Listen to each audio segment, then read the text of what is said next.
Hello guys, আপনারা কিভাবে free fire আইডিতে ফ্রি ফায়ার আইডি ম্যাক্স বানাবেন। তো চলেন টিপস অ্যান্ড ট্রিকটা আপনাদের শেখাই। তো ফুল ভিডিও দেখবেন, ফুল ভিডিও না দেখলে বুঝতে পারবেন না। তো চলেন আর দেরি না করা যাক। প্রথমে ফার্স্ট সেটিংসে যাবেন। সেটিংসে যাওয়ার পরে 2 নম্বর অপশান ডিসপ্লেতে চাপ দেওয়ার পরে একটু নিচে যাবেন। নিচে যাওয়ার পরে দেখতে পারবেন লবি স্টাইল, তার ডান পাশে ডাইনামিক এবং ক্লাসিক। তো ক্লাসিকে থাকবে, আপনারা ডাইনামিক করে নেবেন। করে নেওয়ার পরে গেমের থেকে একদম বাইরে চলে যাবেন।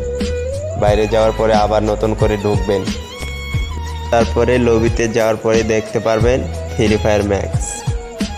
তো ভিডিওটি কেমন লাগলো কমেন্টে জানাবেন।